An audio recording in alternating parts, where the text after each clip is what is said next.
Ever get the feeling, and maybe this is just me, but ever get that feeling that the world is kind of run by numbers? Numbers, most of us, we don't even understand them. I know what you mean. And today's deep dive, it takes us into one of those numbers, Okay.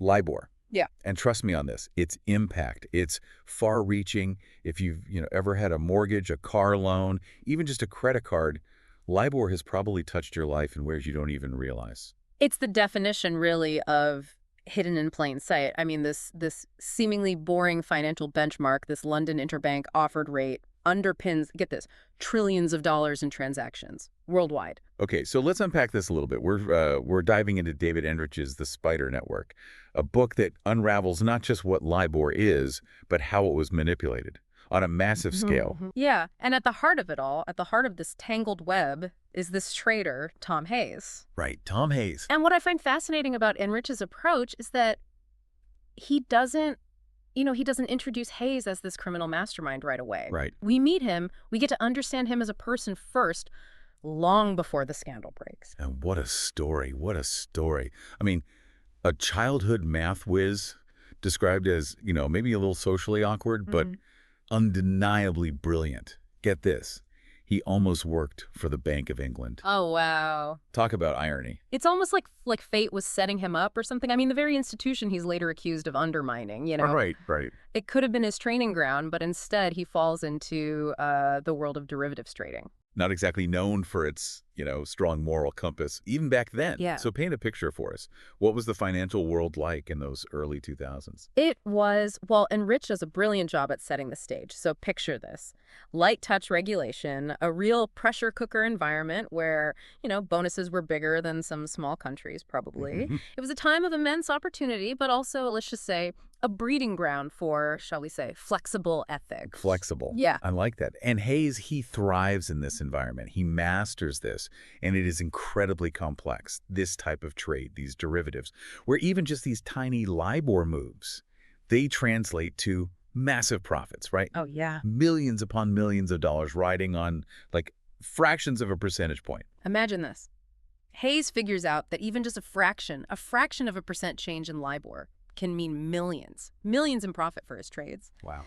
But how could he, just one guy, influence a global benchmark like that? Right. And this is where his network comes in. He realizes, okay, I need leverage, so he starts building this network of brokers Okay. at firms like ICP and RP Martin. Wow. Big names. Oh, yeah, even individuals at other banks, all feeding him information, subtly, kind of nudging the system in the direction he wants. And we're not talking like, your typical office networking here, right? Right. Enrich describes this culture of extravagant rewards, vast sums of money, just flowing freely, fueling these lavish gifts, these parties that would make your head spin. Yeah, and that's what makes this story so compelling. It wasn't just one rogue trader or one bad apple, right? Yeah. It was a whole system, a culture that enabled, even encouraged this kind of behavior. Which begs the question, if it was so widespread, was it really even considered wrong?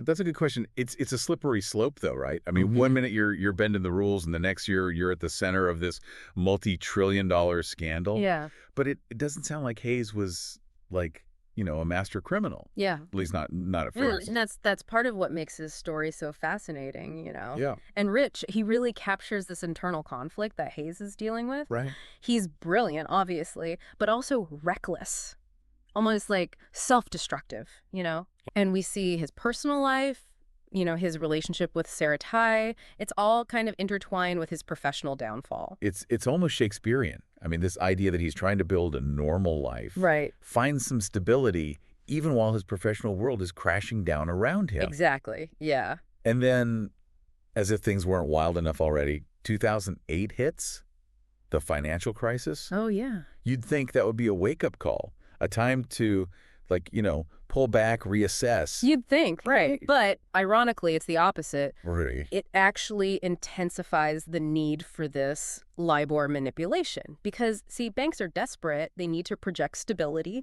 They want to hide, the true extent of the damage. Right. Libor becomes a key tool in this whole charade. So it's like a like a giant game of financial Jenga. Basically, yeah. Everyone holding their breath, hoping the whole thing doesn't collapse. Yeah. But then comes this moment of truth, right? The Wall Street Journal investigation. Right. That's the turning point. Carrick Mullenkamp, this reporter, he's known for his tenacity. Okay. He starts digging into Libor. And suddenly all these whispers about potential manipulation, it's front page news. Wow. So the regulators who'd been suspiciously quiet up until this point, they're forced to take notice. They have to. The CFTC here in the U.S., the FSA over in the U.K., they can't ignore this anymore. No. It makes you wonder, though, why did it take, a journalist to uncover this? Right.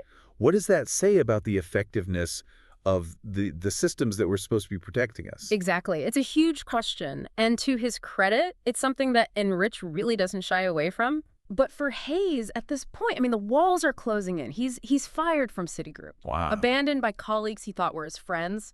His carefully constructed world, it just implodes. Yeah. And Enrich doesn't just focus on the financial fallout, which is huge, obviously, but he also reveals the toll it takes on Hayes' mental health. This isn't just about numbers, Yeah, right. This is about a human being pushed to the brink. It is a classic story of hubris. It really is. Of someone flying too close to the sun and getting burned. Yeah. And then come the trials. Right. And Hayes, he's facing overwhelming evidence, so he makes a decision. He turns on his collaborators. Wow. Spilling the beans on the entire scheme. So that leads to, I think, one of the central questions of the book.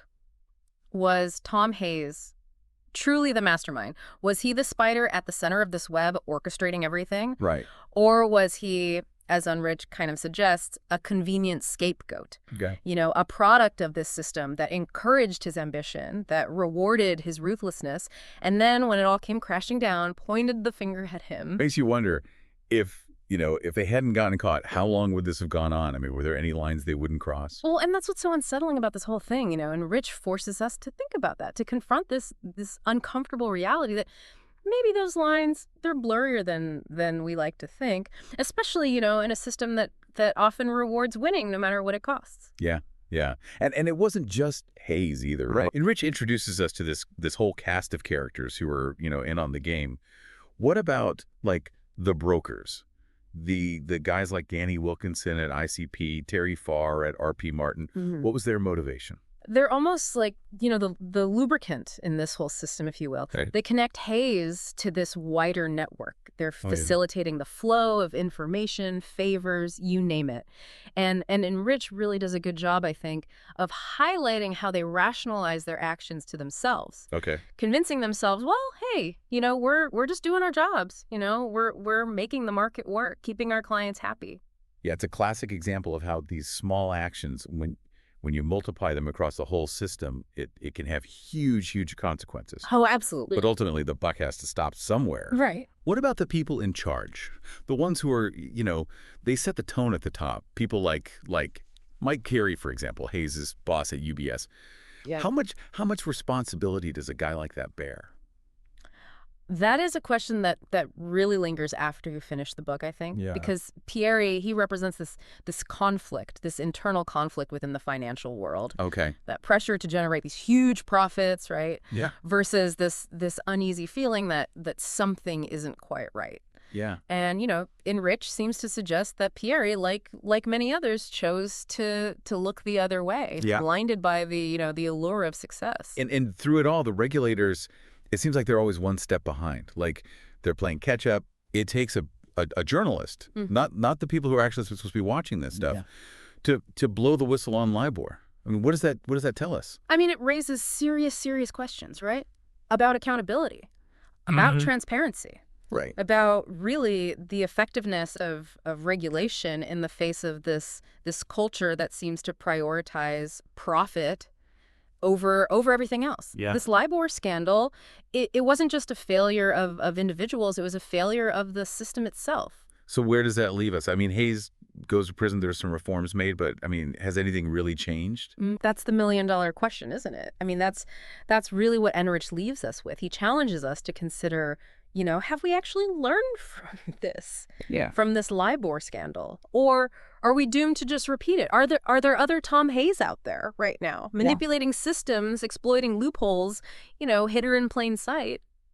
It's a sobering thought, and one that should really give us all pause. I Yeah. mean, the world of finance can seem incredibly complex, and in a lot of ways, it is. But the spider network, I think it reminds us that it's ultimately driven by human choices, Right. human motivations, human flaws. Yeah, and it's a story that, it extends far beyond just the world of finance. I mean, this is a story about ambition. It's about ethics. It's about the systems that we create and how we choose to operate within them. It's a reminder that we can't just blindly trust the numbers. We need to understand, the stories behind them, the human element that drives all of it.